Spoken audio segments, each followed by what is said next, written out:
Kau Tuhan. Selanjutnya saya serahkan kepada Bapak Gembala. Yang suci, roh saja yang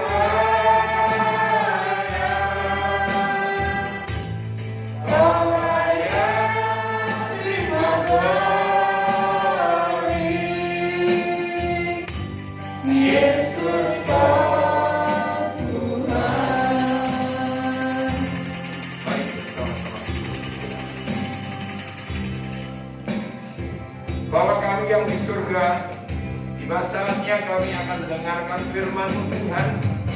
Dan Kau berkati Tuhan, kami semua yang hadir ini untuk siap mendengarkan firman-Mu, terutama juga untuk anak-anak kami. Setelah minggu ini Tuhan berkati, biarlah mereka mulai kecil Tuhan Kau ajarkan untuk dengar-dengaran akan suara firman-Mu, supaya dengan demikian Tuhan, mereka terdidik dengan firman Tuhan, sehingga kehidupan mereka senantiasa sungguh-sungguh berada dalam lindungan Tuhan. Kami yakin setiap kehidupan yang benar di hadapan Tuhan, maka masa depannya itu sungguh-sungguh ada di dalam kehidupannya. Makasih, Kau berkati hamba-Mu yang Tuhan percayakan lupakan firman-Mu pada pagi hari ini. Dalam nama Tuhan Yesus Kristus kami alaskan dua ini. Yang percaya dan mau mendengarkan firman Allah berkata bersama-sama, amin.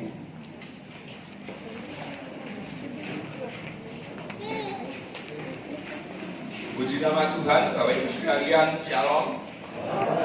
Mari kita bersama-sama kembali untuk mendengarkan firman Tuhan. Dan saya berterima kasih kepada Bapak Ibu sekalian yang ada di rumah, yang siap juga mendengarkan firman Allah, supaya kita semuanya bisa mendapat bekal di hari-hari ini sekalian. Ya, dikatakan oleh firman Allah bahwa kehidupan kita itu adalah kehidupan yang mendekati menjelang kedatangan Tuhan yang kedua kalinya sekalian. Ya, mari kita akan bersama-sama mendengarkan firman Tuhan pada pagi hari ini.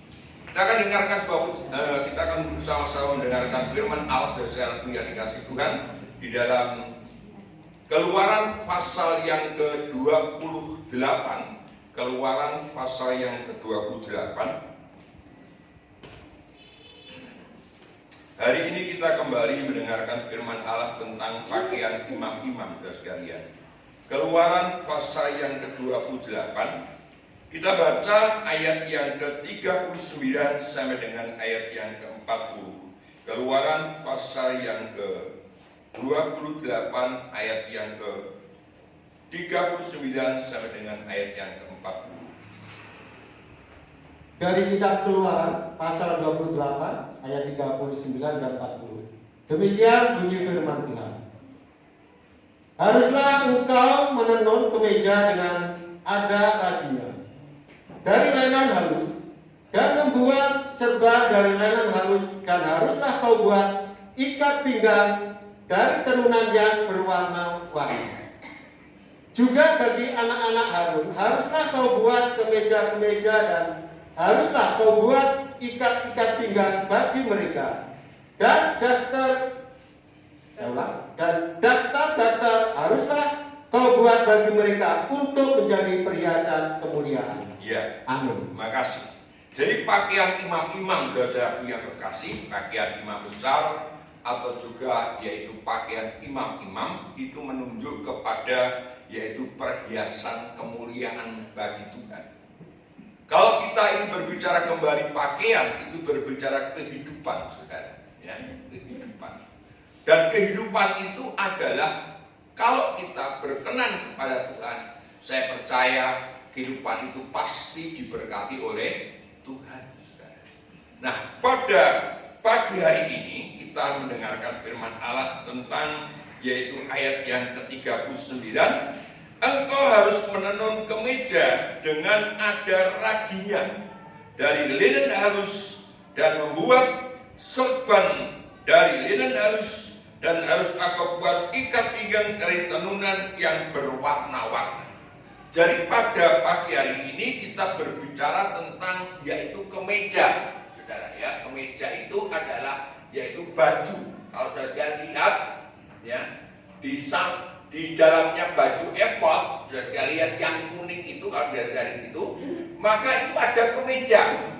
Ya, kemeja itu saudara lihat segini ini, ya, kemeja itu segini. Kalau saudara kau perhatikan baik-baik, maka itu ada raginya, bukan ragi itu ragi makanan, tetapi di dalam terjemahan lama dikatakan itu adalah yaitu kain yang berjala-jala atau kain yang berlubang-lubang. Kalau sekarang mungkin disebutkan brokat, saudara. Ya, brokat ya.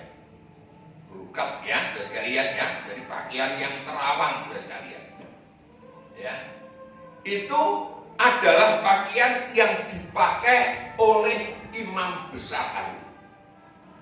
Ya, jadi kita sudah mempelajari firman Allah, saudara sekalian, baik untuk yaitu kehidupan-kehidupan yang kita dengarkan pada hari-hari yang lalu tentang yaitu tapal dada dan tapal bau, saudara sekalian, ya.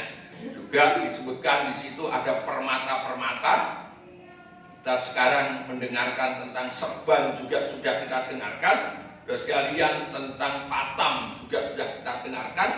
Sekarang kita bicara soal pakaian lapis yang ketiga, yaitu pakaian kemeja yang ada jala-jalanya. Ya.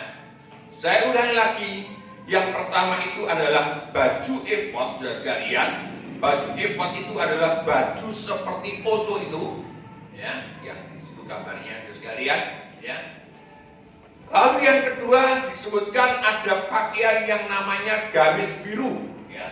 Gamis biru ini adalah ini sekalian, ya, gamis biru, ya. Di bawahnya itu ada delima dan ada yaitu lonceng-loncengnya. Dan yang ketiga sekarang adalah pakaian jala-jala. Nanti yang keempat baru serwel atau distar. Itu adalah seperti kalau sekarang adalah yaitu pakaian dalam, pakaian perangkapan, saudara. Ya. Jadi bermacam-macam yang dikatakan firman Allah itu semua menunjuk kepada yaitu kehidupan kita, perbuatan kita. Nah, kembali saya tekankan di sini sekalian, pakaian yang disebutkan linen halus itu berbicara soal perbuatan-perbuatan benar. Jadi, kalau berbicara linen halus itu berbicara perbuatan-perbuatan benar daripada para imam atau para anak-anak Tuhan.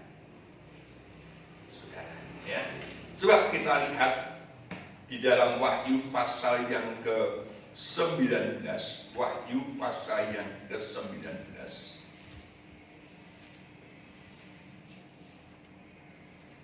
Wahyu pasal yang ke-19 ayat yang ke-8.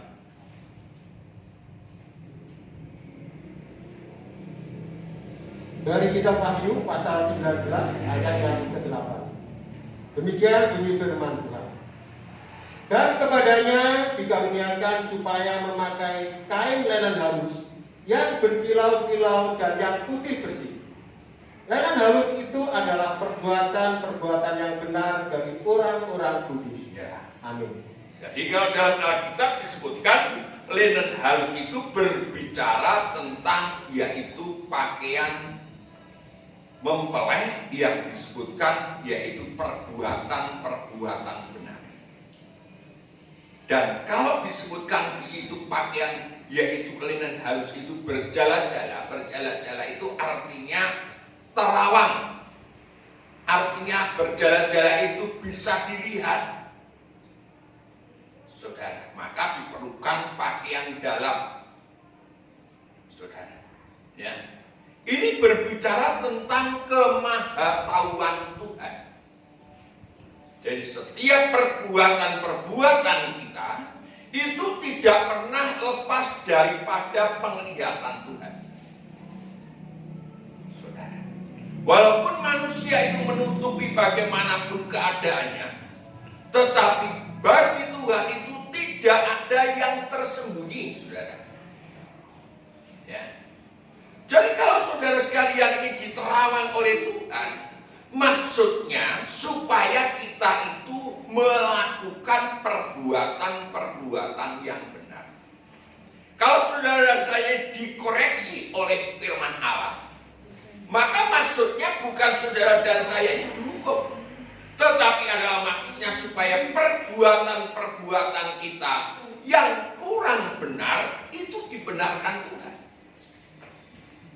Saudara, ini yang seringkali kita kurang bisa menerima. Bolak-balik kok aku disalahkan. Padahal maksudnya Tuhan itu supaya saudara sekalian ini nanti selalu akan memakai pakaian linen halus. Kita itu nanti semakin hari semakin perbuatan kita dibenarkan sampai kita nanti memakai yang dinamakan pakaian mempelai. Iya. Ya. Jadi dimanapun saudara berada, dimanapun saudara sekalian itu bersembunyi, maka mata Tuhan itu selalu melihat kehidupan saudara dan saya. Dan kalau kita tahu bahwa Allah itu adalah Allah yang Maha Tahu, saya percaya saudara akan berhati-hati di dalam melakukan sesuatu. Kalau saya, saudara sekalian, hanya memandang yaitu mungkin luarnya saja. Oh, itu baik, tetapi Tuhan tidak. Ya, maka di dalam Wahyu itu disebutkan, aku tahu segala perbuatan. Dalam 7 sidang itu Tuhan berkata, aku tahu segala perbuatan. Itu artinya tidak ada yang disembunyikan. Tidak ada yang bisa kita sembunyikan di hadapan Tuhan. Saudara, ya, Tuhan itu adalah Maha Tahu dalam segala hal. Saudara sekalian, percaya ini saudara? Percaya bahwa Tuhan itu Maha Tahu? Iya, ya. Kalau iblis itu tahu saja. Kalau saudara sekalian ini tahu luarnya, iblis tahu dalamnya kita. Tetapi soal kemahatauan itu tetap Tuhan yang berwenang. Tuhan berhadirat di dalam hidup saudara sekalian. Ya, kita lihat di dalam Tuhan itu kemahatauan Tuhan sekalian. Di dalam 1 Samuel pasal yang ke-16. 1 Samuel pasal yang ke-16. Soal Tuhan memilih Daud ini, saudara.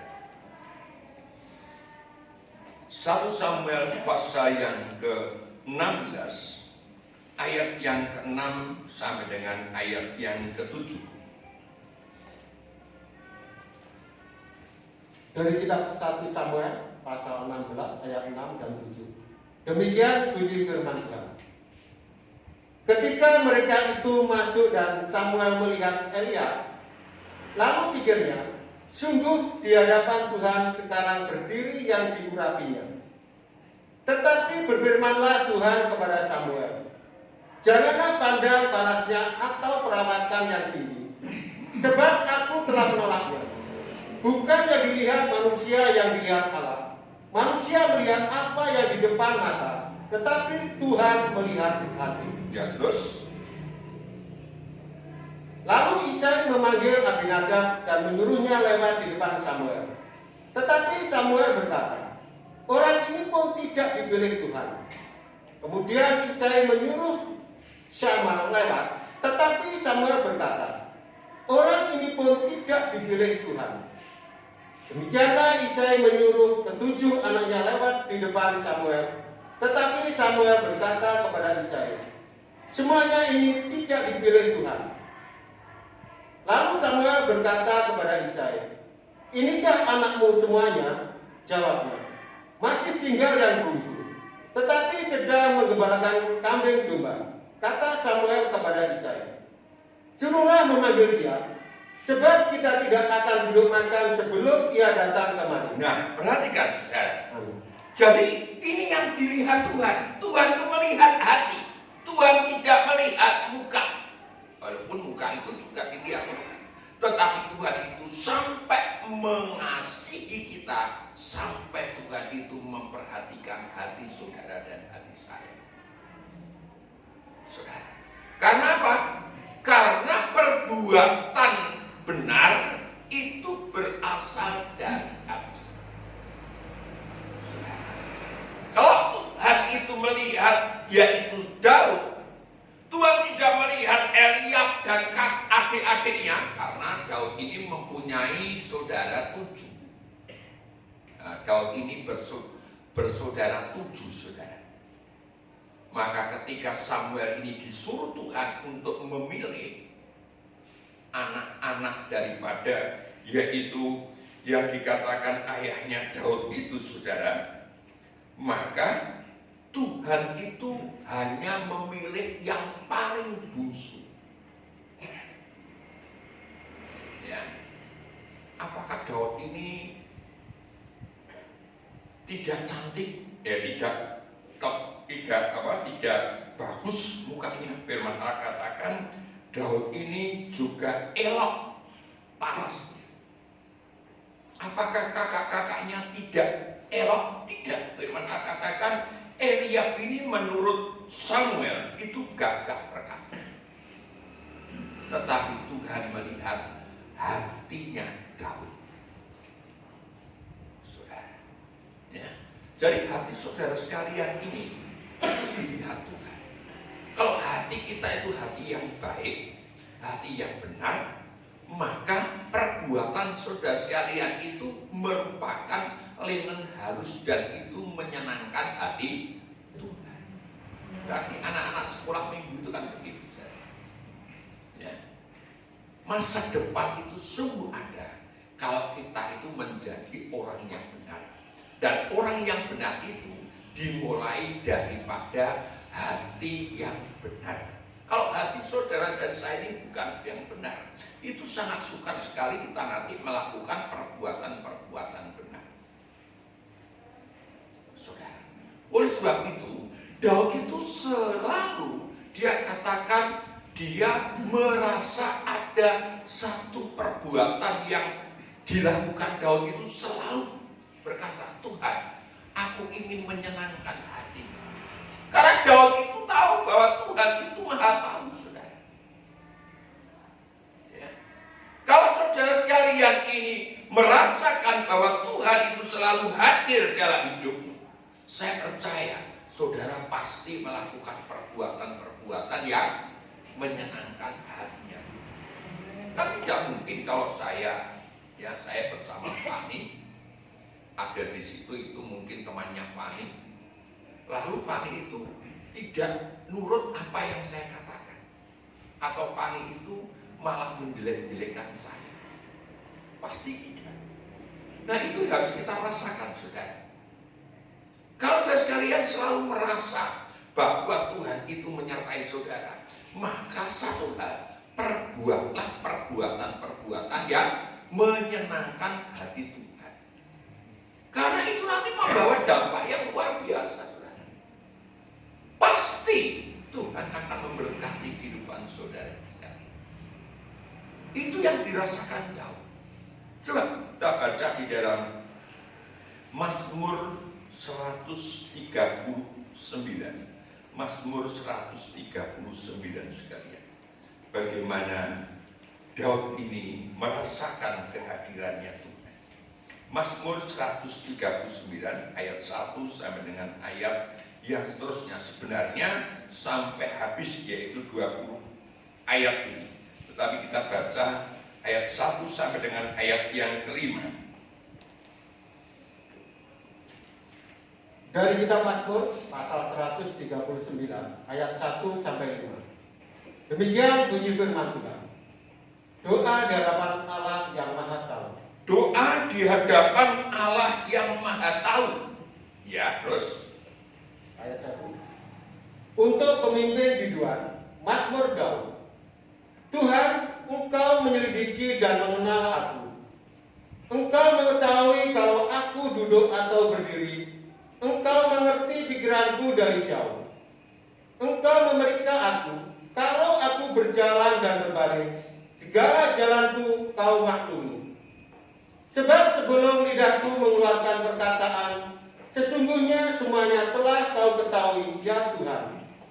Dari belakang dan dari depan Engkau mengurung aku, dan engkau menaruh tanganmu ke atasku. Terus? Terlalu ajaib bagiku pengetahuan itu. Terlalu tinggi tidak sanggup aku mencapainya. Ayat 7. Kemana aku dapat pergi menjauhi rohmu? Kemana aku dapat lari dari hadapanmu? Jika aku mendaki ke langit, engkau di sana. Jika aku menaruh tempat tidurku di dunia orang mati, di situ pun engkau. Nah ini saudara perhatikan. Amin. Ini pernyataan Daud. Daud berkata begitu itu karena Daud itu sungguh-sungguh merasa dekat dengan Tuhan. Maka saya katakan kemarin hari Minggu, kehidupan yang dekat dengan Tuhan itu adalah kehidupan itu selalu menyenangkan hati Tuhan dan selalu ingin melakukan firman Tuhan. Saudara sekalian perhatikan kata-katanya Daud ini. Dikatakan situ, judulnya adalah doa di hadapan Allah yang Maha Tahu. Jadi ketika kita berdoa kepada Tuhan, kita tidak usah menutup-nutupi, saudara. Ya, kejelekan-kejelekan saudara, kebusukan saudara itu tidak tersembunyi bagi Tuhan. Mungkin saudara sekalian ketika kita berada di sana kita itu berbuat jahat. Lalu ketika saudara sekalian berdoa di gereja itu seolah-olah kita ini menjadi orang yang baik. Tuhan tetap tahu, saudara, karena hati kita itu diteropong oleh Tuhan. Bahkan sebelum saudara ini hadir di dunia, kalau saya hadir di dunia ini yaitu tanggal 26 Agustus tahun 1960. Bahkan ketika saya ada di kandungan orang tua saya, yaitu ibu saya, Tuhan itu sudah mengetahui. Untuk apa saya sembunyikan di hadapan Tuhan, saudara? Kan lebih baik saya ini bercerita dengan apa adanya kepada Tuhan.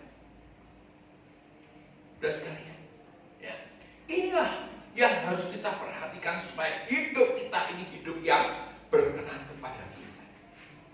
Ayat yang ke-13, ayat yang ke-13 sampai dengan ayat yang 17.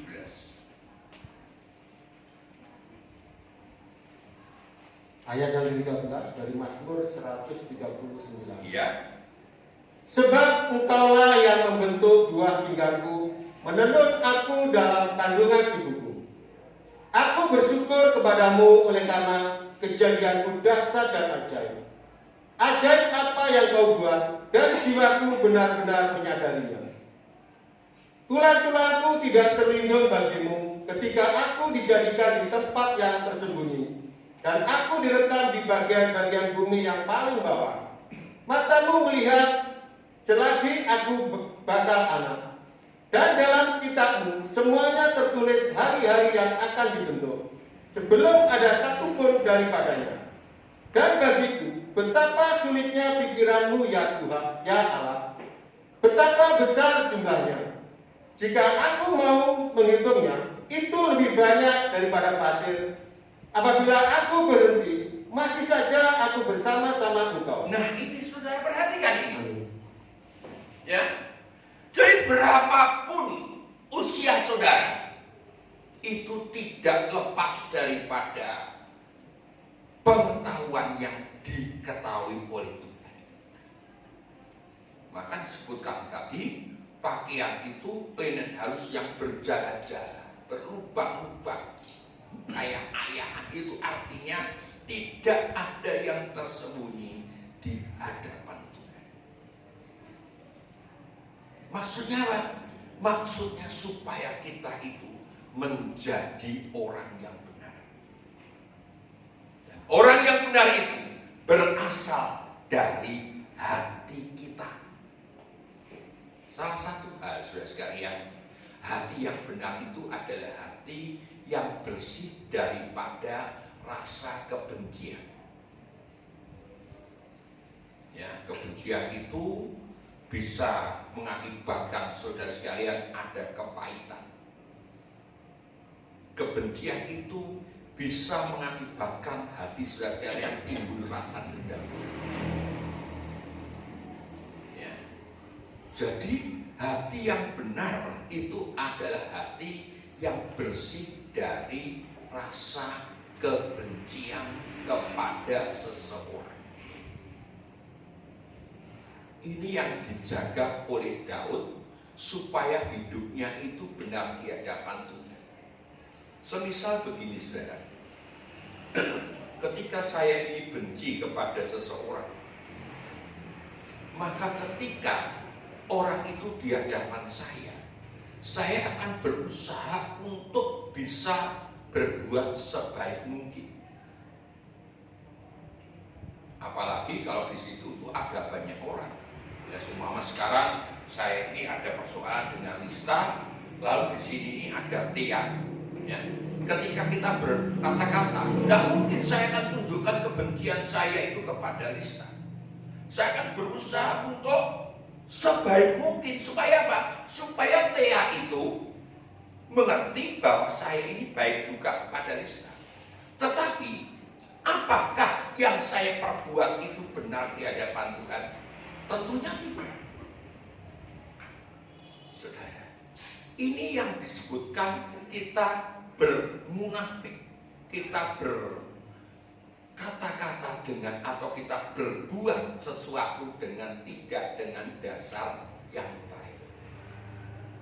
Kalau sekalian ada seorang itu yang itu ada rasa perasaan yang tidak terselesaikan kepada seorang anak, apakah dia bisa dengan tulus ikhlas dia itu mengasihi anaknya? Saya percaya itu tidak bisa, karena ada kebencian. Walaupun diperbuat sebagaimanapun baiknya, tetapi kalau selama kebencian itu ada pada kita, tidak akan itu disebutkan perbuatan benar. Seumpama saya sebagai seorang gembala, saya ada rasa sakit hati kepada seseorang atau kepada jemaat, pasti perbuatan saya tidak akan dinilai Tuhan sebagai perbuatan yang benar. Karena yang saya lakukan hanya kamuflase saja, hanya tipuan-tipuan saja, dan itu tidak ada pada hatinya Daud. Daud ini saudara, dia tahu bahwa banyak orang-orang yang memusuhi Tuhannya, tetapi Daud itu tidak mau berbuat, oh karena kamu memusuhi Tuhan, aku benci sama kamu. Tidak. Saudara, ini sampai kepada persoalan rohani itu begitu Daud. Kita baca sekalian ayat yang ke-21 sampai dengan ayat yang ke-24. Perhatikan baik-baik ini sekalian firman Tuhan pada pagi hari. Dari Mazmur 139 ayat 21. Masakan aku tidak membenci orang-orang yang membenci Engkau, ya Tuhan? Ya. Dan tidak merasa jemu kepada orang-orang yang bangkit melawan Engkau. Ya. Aku sama sekali membenci mereka. Mereka menjadi musuhku. Ya. Selidikilah aku ya Allah, dan kenallah hatiku.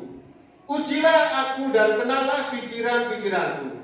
Lihatlah, apakah jalanku serong, dan tuntunlah aku di jalan yang kekal. Nah, amin. Terima kasih. Perhatikan di sini. Masakan aku tidak membenci orang-orang yang membenci Engkau ya Tuhan?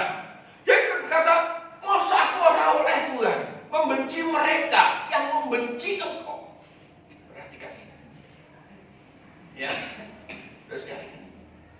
Jadi Daud itu mengatakan begitu, tetapi firman Allah katakan, selidikilah aku ya Allah, dan kenalilah hatiku. Ujilah aku dan kenalilah pikiran-pikiran.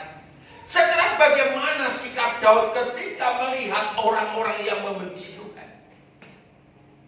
Bagaimana ketika yaitu Daud melihat orang-orang yang membenci dirinya? Ini yang harus kita katakan, kita belajar bersama-sama. Saudara, dan itu semuanya dalam diri Daud itu lewat. Tidak Daud itu mempertahankan hatinya untuk tetap membenci.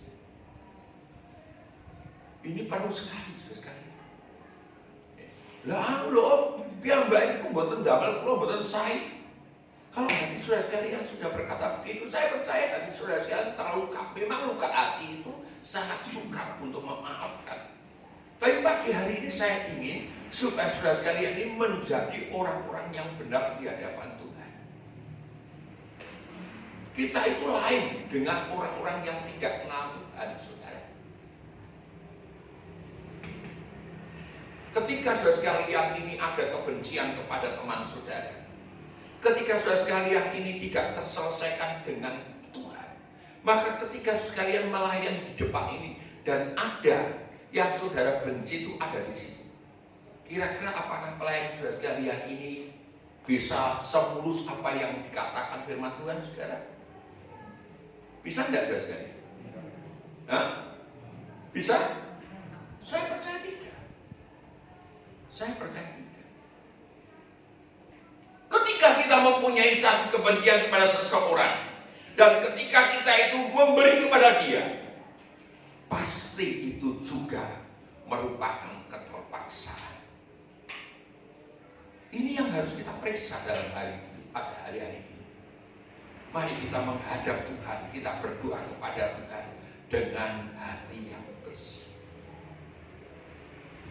Kita lihat sekalian sekarang bagaimana Daud ini sangat mengasihi musuhnya yang namanya adalah Saul.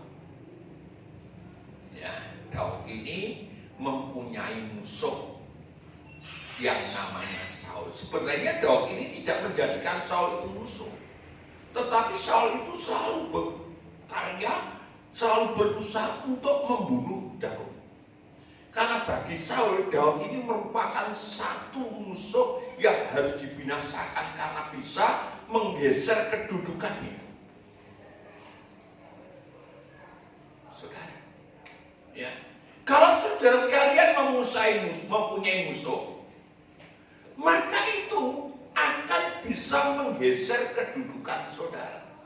Walaupun kedudukan saudara sekalian bukan merupakan satu jabatan, tetapi saya katakan, hati saudara sekalian, hati yang bersih, itu bisa tergeser, bisa terganggu dengan orang yang memusuhi saudara atau orang yang saudara musuhi. Baik saya katakan yang saudara musuhi. Kalau dia itu memusuhi saya, saudara, lalu saya katakan kowe musuhi aku ora rugi kok, saya akan berbuat baik kepada kamu terus. Maka bagi dia bukan musuh saya.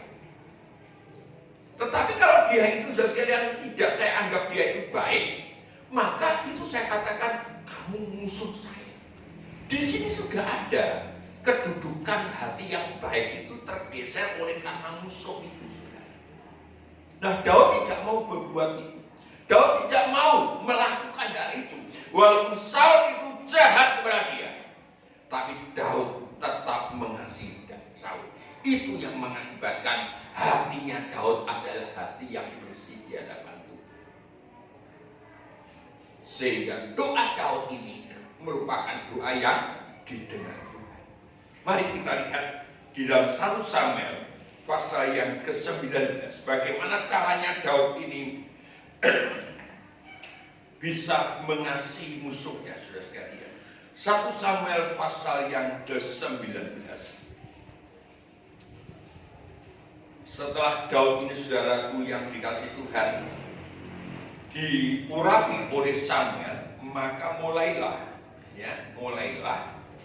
yaitu roh Tuhan itu keluar daripada Saul, lalu roh jahat itu masuk kepada Saul, saudara. Dan disitulah mulai ada yang namanya kompetisi antara Saul dan Daud, walaupun Daud tidak merasa bahwa dia itu memusuhi Saul, saudara.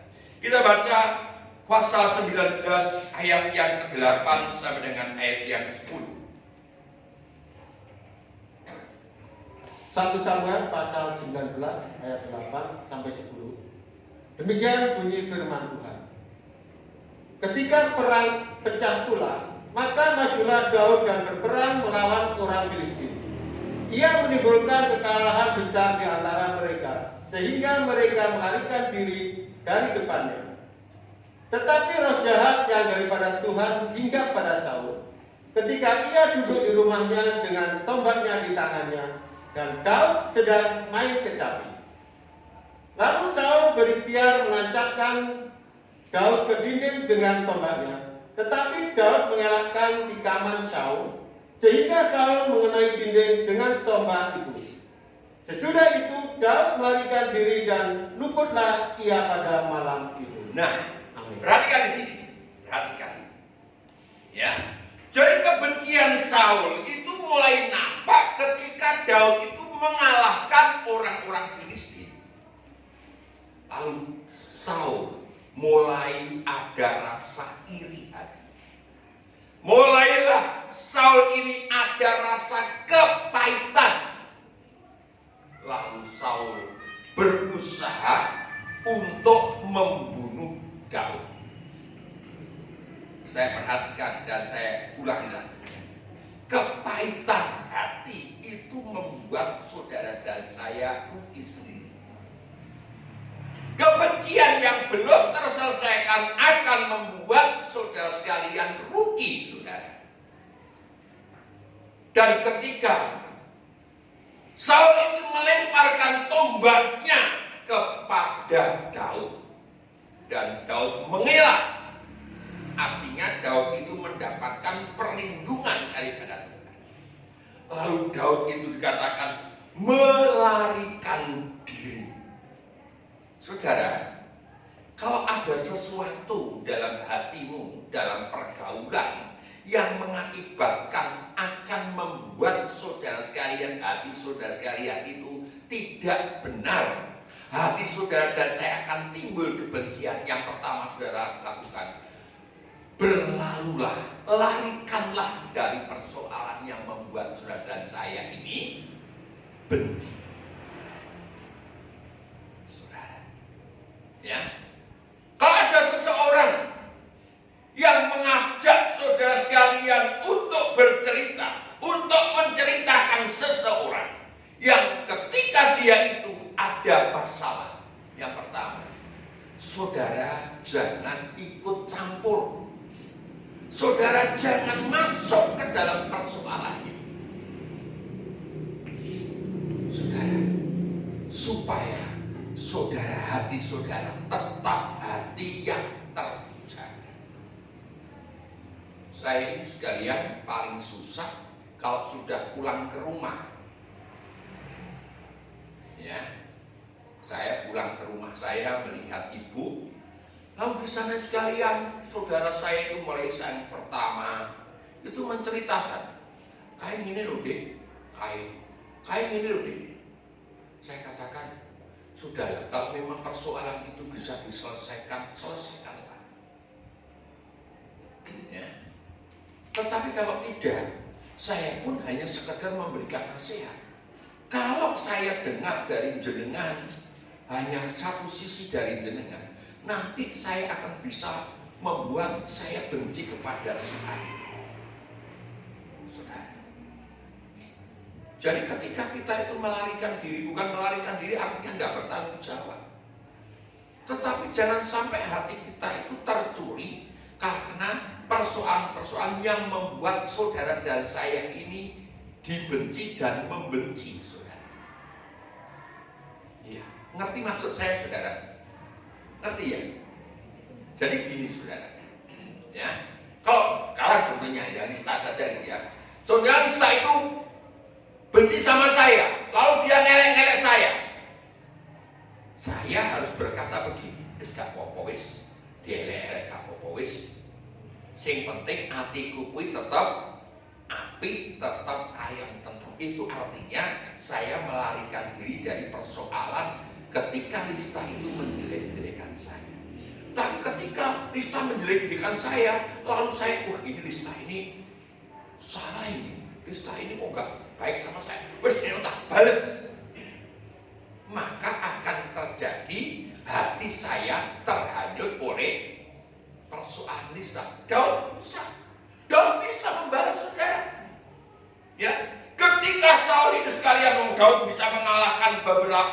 berapa puluh atau berapa ribu orang Filistin. Ketika Saul ini melemparkan tombak kepada Daud, destruktur. Apakah Daud tidak bisa mengambil tombaknya Saul lalu dilemparkan kembali kepada Saul? Saya percaya bisa. Karena Daud ini adalah tentara yang baik. Tetapi Daud tidak mau berbuat itu. Daud nyisih, Daud itu berlari, Daud melarikan diri supaya hatinya dia tetap terjaga. Saul sekalian bukan tambah senang, Saul tambah mengejar Daud, saudara. Kita baca di dalam 1 Samuel pasal 24. 1 Samuel pasal yang ke-24. 1 Samuel pasal yang ke-24 ayat 5 sampai dengan ayat yang ke-8.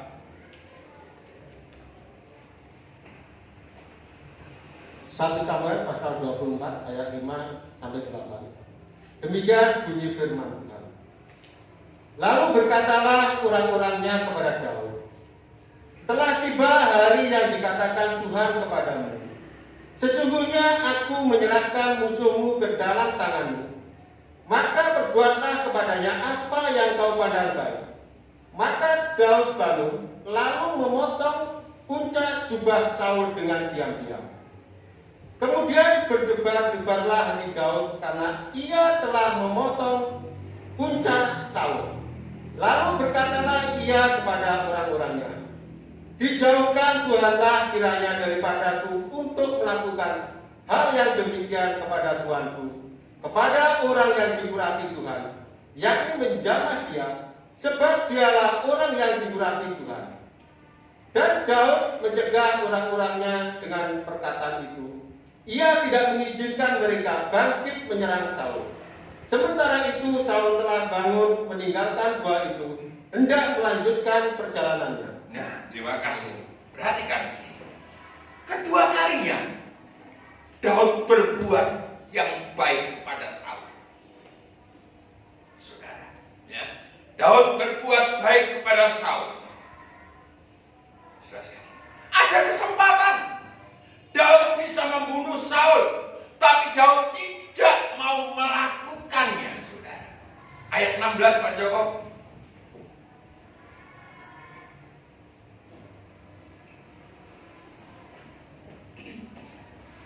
Satu Samuel pasal 24 ayat 16. Ayat 16.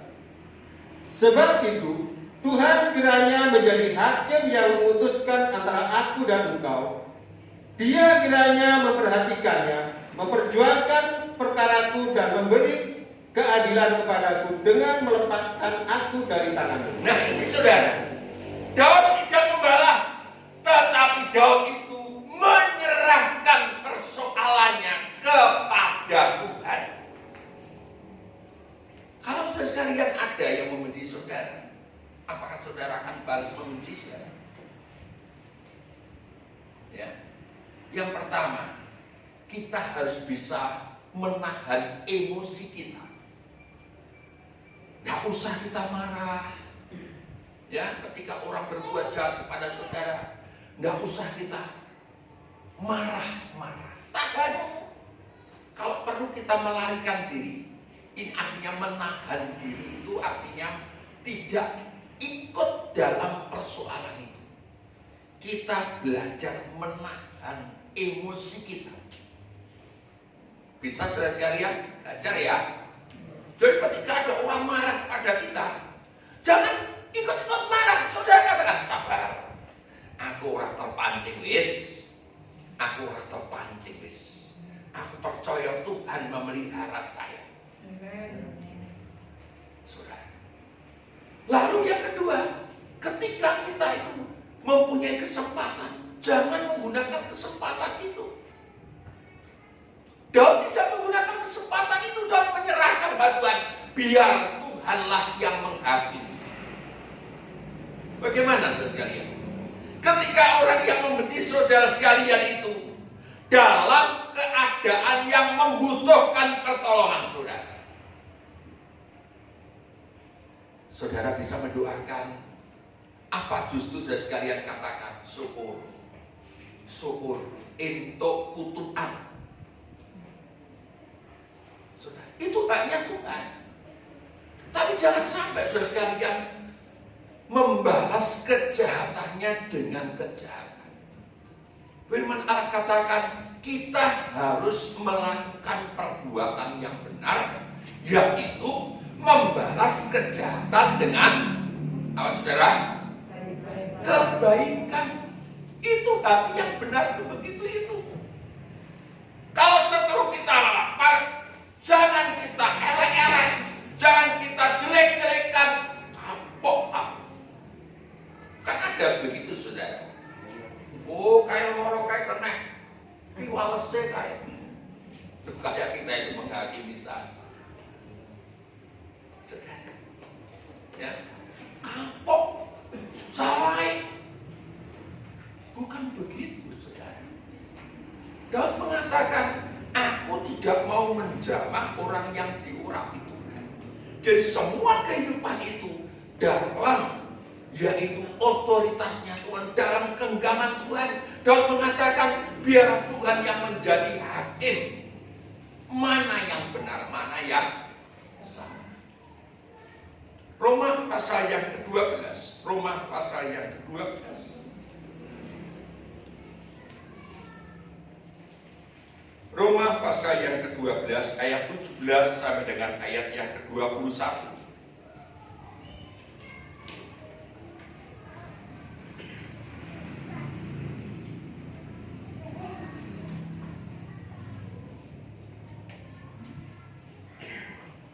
Dari kitab Roma pasal 12 ayat 17 sampai dengan 21. Demikian bunyi firman Tuhan.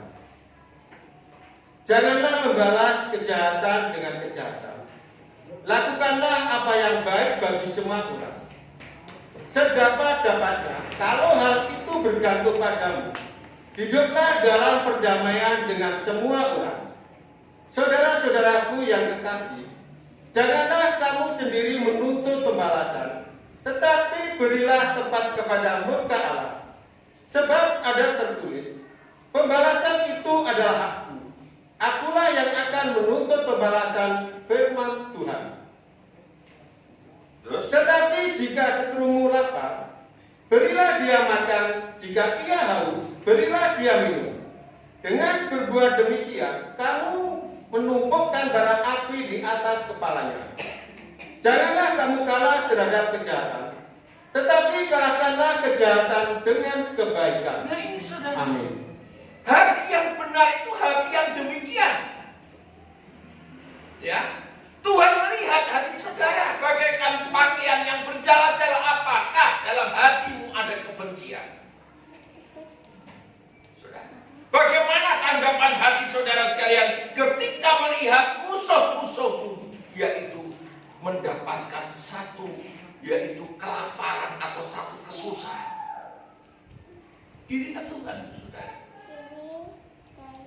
Daud tidak membalas apa yang dilakukan oleh Saul. Daud tahu bahwa Saul ingin membunuh dia. Daud tahu bahwa Saul sangat membenci dia. Tetapi Daud tidak menggunakan kesempatan itu. Saudara, ini perlu kita catat sebagai anak-anak Tuhan.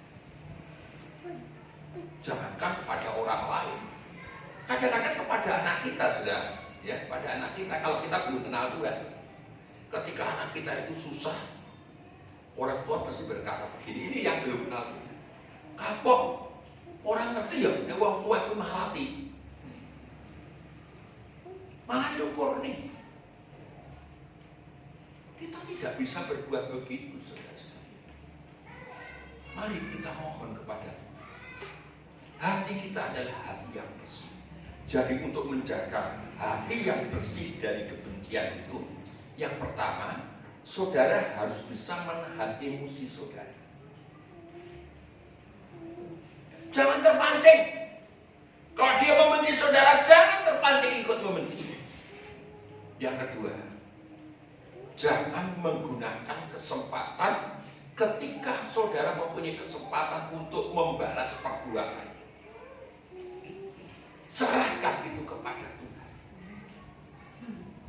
Pasti kok Tuhan itu membela saudara. Doa kita kan begitu sekalian. Doa kita, jangan Tuhan, saya dibenci sama dia loh Tuhan, tolong Tuhan hukum dia. Apakah ada yang berdoa begitu saudara? Tidak. Tuhan, saya doakan dia supaya dia itu bisa baik. Ini kan lucu gini saudara, ini yang lucu ya. Ada seorang yang berjualan, ya di sini banyak yang berjualan, Bu Prapto, lalu Bu Misdi, lalu Bu Sri, ya semuanya banyak yang berjualan, Bu Muji, ya. Ketika orang itu datang kepada kita, pada Bu Prapto, lalu utang bolak-balik, kira-kira ini maaf Bu Prapto ya, bolak-balik utang bolak-balik orang dibayar-bayar, wis dungane kira-kira diberkati apa dungane kira-kira celak kalau ya, ini ada loh saudara. Ya, ketika dia itu hutang banyak, lalu orang itu kena musibah. Yang bulan mulai itu, nah gue hutang itu tidak disaur. Ada saudara. Harusnya sebagai orang anak Tuhan, kita doakan Tuhan berkati dia Tuhan, supaya kalau dia diberkati dia bisa nyaur. Nah, itu namanya doa yang benar. Saudara, iya, ya. Saya juga berdoa begitu, saudara. Ya, saya tidak pernah, saudara sekalian, nagih utang itu, saudara sekalian, tidak pernah saya. Ya, kalau dia utang, ya tak kasih. Kalau dia nanti kembalikan, ya memang dikasih utang, ya membalik no. Tapi kalau tidak, dia utang lagi, saya katakan. Wes sing dhisik kuwi ora usah dihitung utang wis, pena wis. Kira-kira dia sungkan enggak saudara sekalian? Sungkan. Ya, hati kita enggak mungkin enggak diam. Kalau dia kembalikan pada saya sekian, oh niki utang kula. Oke, kita utangi. 300 nggih pun kula cukup. 200 sing 100 niki jenengan pek pun. Saya belajar begitu, saudara. Nanti saudara bisa utang sama saya. Ya.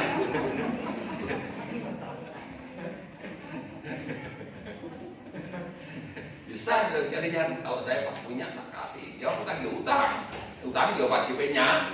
Ya, dan saya kasih itu kan merupakan hitungannya lah. Saudara, ya. Lalu kita lihat yang ketiga sekali, apa yang diperbuat Daud saudara ya. 1 Samuel pasal 26. 1 Samuel pasal 26. 1 Samuel pasal yang ke-26. Ayat yang ke-20 sebetulnya ayatnya itu mulai ayat yang yaitu ayat 9 saudara sekalian ya, ayat 9 ya. Coba kita baca ayat yang ke-9, ayat yang 8, ayat 9. Dari kitab 1 Samuel pasal 26 ayat 8. Temanya dulu Pak Joko. Atasnya itu untuk kedua kalinya. Temanya untuk kedua kalinya Daud membiarkan Saul hidup. Nah ini kedua kalinya. Kalau 1 Samuel pasal 24 tadi Daud membiarkan Saul ini hidup. Sekarang adalah untuk kedua kalinya. Ya, ayat yang ke-8. Ayat yang ke-8. Lalu berkatalah Abisai kepada Daud, pada hari ini Allah telah menyerahkan musuhmu ke dalam tanganmu. Oleh sebab itu, izinkanlah kiranya aku menancapkan dia ke tanah dengan tombak ini, dengan satu tikaman saja. Tidak usah dia aku tancapkan 2 kali. Tetapi kata Daud kepada Abisai, jangan musnahkan dia, sebab siapakah yang dapat menjamah orang yang diurapi Tuhan dan bebas dari hukuman? Terus lagi kata Daud, demi Tuhan yang hidup, niscaya Tuhan akan membunuh dia, entah karena sampai ajalnya dan ia mati, entah karena ia pergi berperang dan hilang lenyap di sana. Ayat yang ke-13. Ayat 13. Setelah Daud sampai ke seberang, berdirilah ia jauh-jauh di puncak gunung, sehingga ada jarak yang besar antara mereka. Ayat 12 Pak Joko. Ayat 12. Kemudian Daud mengambil tombak dan kendi itu dari sebelah kepala Saul. Lalu mereka pergi. Tidak ada yang melihatnya, tidak ada yang mengetahuinya, tidak ada yang terbangun. Sebab sekaliannya tidur. Karena Tuhan membuat mereka tidur nyenyak. Nah, perhatikan di situ sekalian. Ya, kedua kalinya Daud ini membiarkan Saul ini hidup. Walaupun ada kesempatan yang besar. Saudara sekalian, bahkan dikatakan Tuhan itu nyirap semuanya tentaranya Saul ini tidur nyenyak sama Tuhan, dibuat pulas. Tidak akan seorang pun yang tahu. Perhatikan ini. Kadang-kadang Tuhan itu memberikan kesempatan kepada kita untuk berbuat seperti itu, tetapi Tuhan sebenarnya hanya ingin melihat hati kita. Apakah hati kita itu melakukan apa yang ada dalam diri kita? Apakah kita lebih nurut kepada suara Tuhan? Lalu Daud melihat tombak. Iki tombak disini tombak sing tahu anak matanya aku ini. Kira-kira saudara sekalian melihat sesuatu yang membuat saudara sekalian membuat celaka, kira-kira saudara senang apa gedam-gedam saudara? Saya percaya sekalian. Sing tahu anak matanya aku ini. Tapi Daud tidak berbuat itu, saudara. Lalu Daud mengambil tombak itu. Lalu Daud mengambil yaitu kendi daripada Saul itu. Lalu dibawa. Lalu Daud berteriak. Ya, bahkan Daud itu yaitu mengatakan Saul itu adalah ayahnya. Ini hal yang sangat luar biasa, saudara. Nah, kita benci kepada seseorang, kita katakan, "Dadio godhong aku mau nyuweh. Dadio banyu aku mau hidup." Saking benci nih, walaupun dia saudara. Saya selalu ingat apa yang dikatakan oleh almarhum Pak Prapto. Awak jadi seduluran kaya gini, punir sing diiris. Artinya kita itu menjadi satu seduluran yang tidak ada bedanya. Saudara, ya. Kalau terus kalian kan manusia tidak, yang bisa dadi dulur malah pisah kebencian. Saudara, apa mana sing bisa duduk dulur malah adoh. Tetapi Daud tidak. Daud berkata-kata bahwa yaitu Saul itu adalah ayahnya.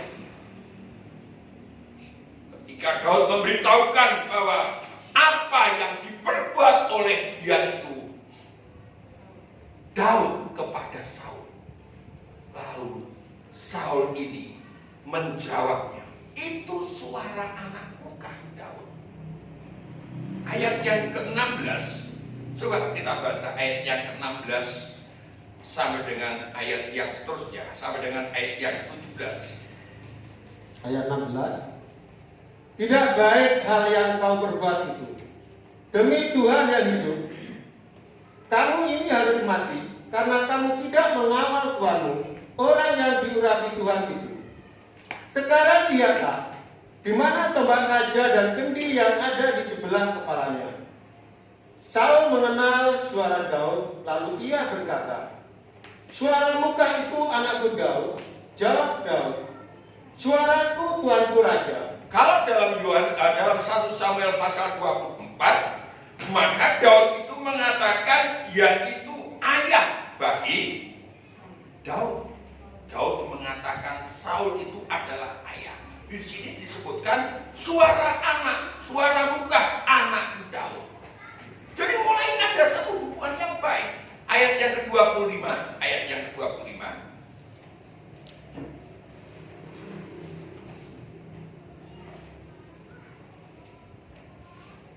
Ayat yang ke-25. 1 Samuel 26 ayat 25. Lalu berkatalah Saul kepada Daud, "Diberkatilah kiranya engkau, anakku Daud. Apa jua pun yang kau perbuat, pastilah engkau sanggup melakukannya." Lalu pergilah Daud meneruskan perjalanannya dan pulanglah Saul ke tempatnya. Nah, ini yang terakhir, saudara. Yang pertama, Daud bisa menahan emosinya. Dia tidak terpancing dengan emosinya Saul. Yang kedua, Daud tidak membalas yaitu apa yang diperbuat Saul kepada Daud. Dia serahkan kepada Tuhan. Dan yang ketiga, Daud bisa mengalahkan Saul. Bukan membunuh, saudara, tapi Saul ini bisa memberkati Daud. Ini luar biasa, saudara. Jadi kebencian dalam seseorang itu, kalau saudara sekalian itu bisa menghilangkan kebencian itu, saudara akan membuat orang itu bisa mendoakan saudara. Orang itu bisa menjadi yaitu pengikut-pengikut Yesus. Itu hal yang sangat luar biasa,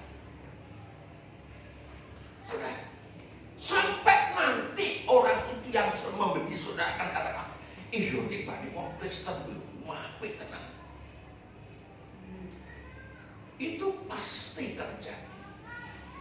Dan kalau kehidupan yang demikian ini terjadi, saudara, maka kehidupan itu dikatakan kehidupan itu sangat diberkati Tuhan, terutama di dalam doa. Saudara, kalau saudara sekalian dalam keadaan yang begitu diperiksa Tuhan, hati saudara sekalian adalah hati yang tidak ada kebencian. Maka firman Allah katakan dalam Yakobus pasal 5 ayat yang ke-16, doa orang benar sangat besar kuasanya. Kadang-kadang kita bertanya, "Tuhan, mengapa saya berdoa kok belum dijawab Tuhan? Mengapa saya sudah lama ke gereja kok belum mendapatkan jawaban-jawaban itu?" Satu perkara, mungkin masih ada di dalam hidup saudara yang namanya kebencian itu. Karena firman Allah katakan begitu saja. Doa orang benar itu sangat besar kuasanya. Apakah Daud tidak pernah berbuat salah? Pernah. Tetapi dalam setiap kesalahan Daud, selalu Daud itu belajar untuk menyelesaikannya dengan Tuhan. Saudara, apakah Daud tidak pernah merasakan akibat daripada kesalahan? Pernah. Tetapi dengan kesalahan itu, Daud itu kembali kepada jalannya. Tuhan itu melihat, saudara, perbuatan-perbuatan yang saudara lakukan. Benar, saudara sekalian. Kita tidak bisa lari dari hadapan Tuhan. Kemana saja kita pergi, sampai kita itu dikatakan dalam Mazmur 139 tadi, kita lari ke kuburan, ke dunia orang mati, Tuhan itu ada di sana. Sehingga Daud katakan, "Selidikilah akan hatiku dan pikiranku. Sebelum aku berkata-kata, Tuhan sudah tahu apa yang saya akan katakan." Sehingga nanti kita tidak waton omong, tapi kita akan omong sing matang. Karena kita itu berhati-hati, kita tahu Tuhan itu ada. Saudara, ayat yang terakhir kita baca sekalian di dalam 1 Raja-Raja. 1 Raja-Raja. Puji nama Tuhan sekalian. 1 Raja-Raja pasal yang ke-9. 1 Raja-Raja pasal yang ke-9. Ayat yang ke-4. Ayat yang ketiga sampai dengan ayat yang ke-4. Coba kita baca ini. Salomo berdoa kepada Tuhan, lalu Tuhan memberikan nasihat kepada Salomo. Dari kitab 1 Raja-Raja pasal 9 ayat 3 dan 4. Demikian bunyi firman Tuhan. firman Tuhan kepadanya, kepada Salomo ini saudara ya. Terus telah kudengar doa dan permohonanmu yang kau sampaikan ke hadapanku. Aku telah menguduskan rumah yang kau dirikan ini untuk membuat namaku tinggal di situ sampai selama-lamanya. Maka mataku dan hatiku akan ada di situ sepanjang masa. Mengenai engkau, jika engkau hidup di hadapanku sama seperti Daud ayahmu, dengan tulus hati dan dengan benar, dan berbuat sesuai dengan segala yang kuperintahkan kepadamu, dan jika engkau tetap mengikuti segala ketetapan dan peraturanku, maka aku akan meneguhkan takhta kerajaanmu atas Israel untuk selama-lamanya, seperti yang telah kujanjikan kepada Daud ayahmu, dengan berkata, keturunanmu takkan terputus dari takhta kerajaan Israel. Yakobus pasal 5. Yakobus pasal 5.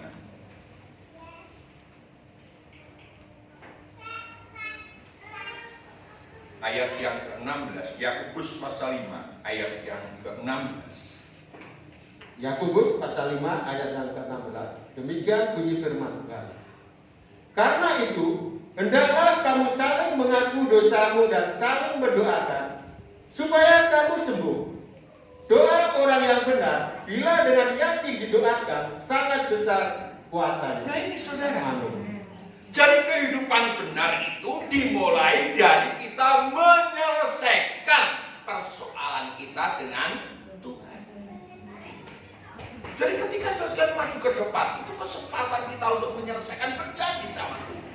Saya katakan, ya, pada waktu kebaktian di Kandang.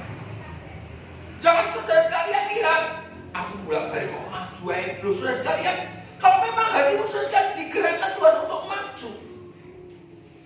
Persoalan benar itu bukan terletak kepada orang lain. Persoalan benar itu adalah terletak dari kehidupan kita dengan Tuhan. Itu yang membuat kita akan berhasil.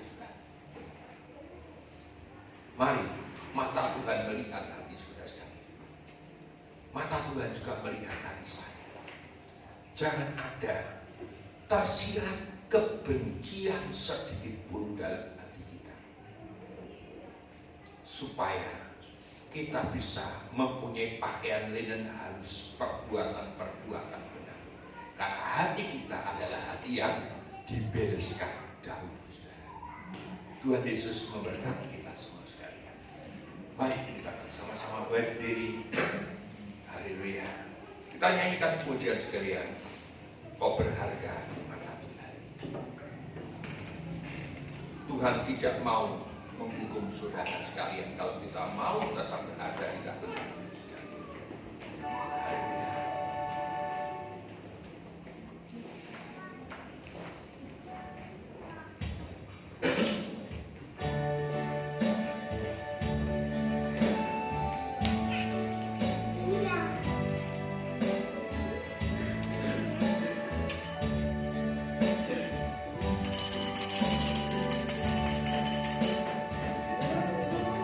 Berharga bagi Allah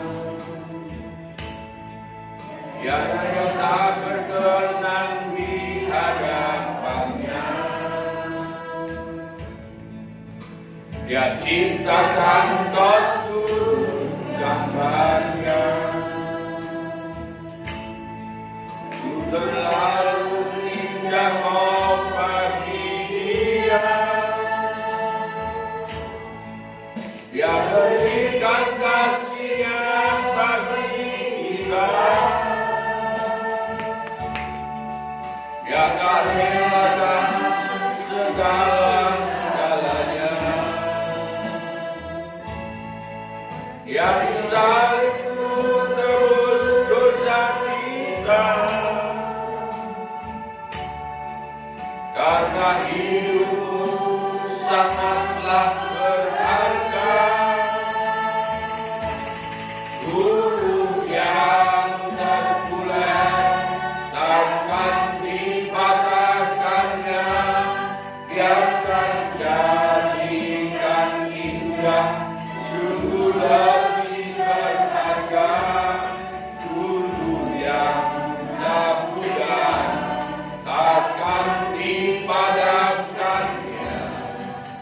Dia akan jadikan terang untuk kemuliaan-Nya. Bulu yang terbulat, bulu yang terbulat akan dipatahkannya. Dia akan jadikan indah, sungguh lebih berharga, sungguh yang lakukan akan dipadamkannya.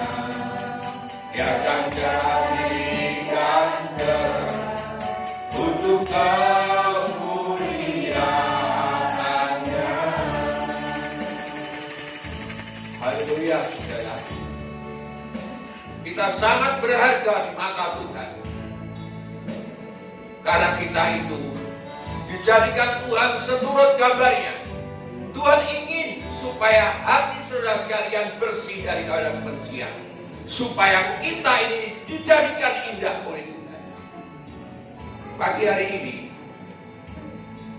mari kita bersama-sama membersihkan hati. Jangan ada kebencian sedikit pun dalam hati saudara.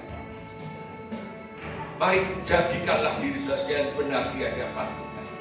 Tuhan melihat hati saudara sekalian. Apakah ada kebencian kepada sesama? Apakah ada kebencian kepada saudara? Apakah ada kebencian kepada suami atau istri atau anak? Kita tinggalkan, kita tanggalkan semuanya itu. Supaya doa kita pada pagi hari ini merupakan doa yang diberkati Tuhan. Hidupmu berharga bagi Allah. Terima kasih. Tiada yang nanti hadapannya. Dia ciptakan gambarnya. Sungguh terharu indah bagi dia. Dia berikan kasih-Nya bagi kita. Dia telah merelakan segala-galanya. Dia disalibkan tebus dosa kita. Karena hidupmu sangatlah berharga. Yang terpulang akan dipatahkannya. Dia akan jadikan indah, sungguh lebih berharga, sungguh yang lakukan akan dipadamkannya. Dia akan jadikan terang untuk kemuliaan-Nya. Dia akan jadikan terang. Dia akan jadikan terang untuk kemuliaan-Nya. Mari kita sama-sama membuang, menanggalkan kebencian itu. Mungkin ada di sini yang sangat tidak bisa membuang kebencian itu. Silahkan saudara bisa datang kepada Tuhan. Saya akan doakan saudara. Yakinlah bahwa Tuhan sudah berkorban untuk saudara. Tuhan sudah mengasihi saudara. Mungkin ada seseorang yang melukai hati. Memang luka di hati itu sangat sukar. Tetapi jika saudara ingin berhasil di hadapan Tuhan, buang luka itu saudara. Katakan, aku belajar mengasihi dia Tuhan. Aku mendoakan dia Tuhan. Maka mujizat itu akan terjadi dalam hidup saudara. Silahkan bisa datang ke depan di sini. Bagi yang sangat sukar untuk mengasihi orang yang membenci, sudah bisa datang dan akan saya doakan saudara. Haleluya. Terima kasih. Yang Mari, seakan-akan Tuhan memberikan kesempatan kepada saudara. Mumpung ada kesempatan, jangan turuti itu sekalian. Kita datang kepada Tuhan. Terima kasih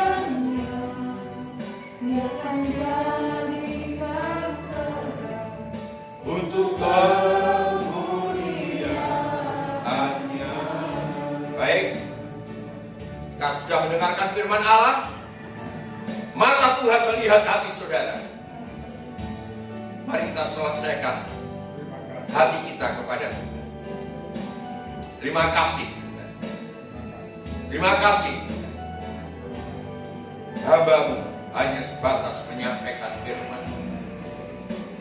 Hamba-Mu tidak bisa melihat kedalaman hati jemaat-jemaat. Tetapi Engkau Tuhan adalah Allah yang Maha Tahu.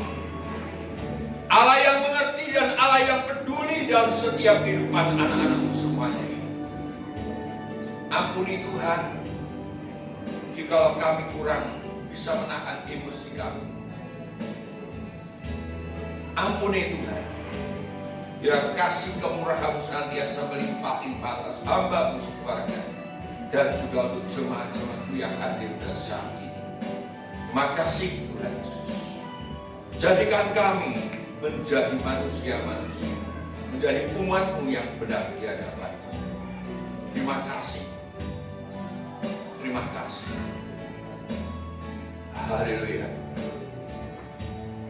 Hulu yang terkulai takkan dipatahkannya, akan jadikan dia sungguh lebih berharga, sungguh yang tak mudah akan dipadamkannya.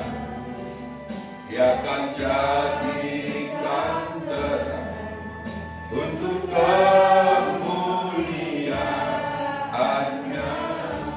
Hari saya minta Prato bisa berdoa di depan Prato. Kita berdoa supaya hidup kita ini dibenarkan.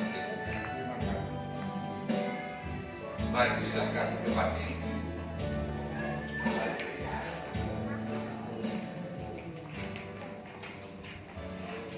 Terima kasih kepada-Mu.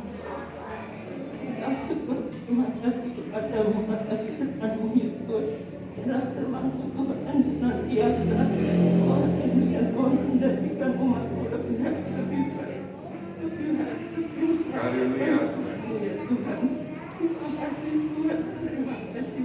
Ajari kami semua Tuhan untuk tidak mempunyai kebencian satu dengan yang lain ya Tuhan. Terima kasih Tuhan karena Tuhan yang mengetahui hati setiap umat-Mu ya Tuhan. Terima kasih Tuhan, ampuni kami juga Tuhan. Jika kami masih belum bisa memberikan yang terbaik bagi Engkau ya Tuhan. Kami ya Tuhan, berikan ya Tuhan. Terima kasih Tuhan, keserahkan Tuhan. Hamba-Mu yang melayani pekerjaan-Mu Tuhan. Karena di dalam pelayanan Hamba-Mu sekeluarga. Agar di dalam pelayanan Hamba-Mu sekeluarga semakin hari semakin Engkau pakai, semakin hari semakin indah di hadapan-Mu ya Tuhan. Sehingga pelayanan Hamba-Mu berkenan di hadapan-Mu Tuhan. Berikan kekuatan, kesabaran dan kebijaksanaan ya Tuhan. Kau jadikan Bapak Ibu Gembala bisa menjadi contoh yang baik bagi semua umat-Mu dan bagi semua orang ya Tuhan. Terima kasih Bapak, terima kasih. Terima kasih ya Bapak, terima kasih. Sebentar Tuhan, kami akan memberikan persembahan Tuhan. Sucikan ya Tuhan, ajari kami untuk bisa memberikan yang terbaik bagi Engkau ya Tuhan. Terima kasih Tuhan, karena nama Tuhan Yesus kami berdoa.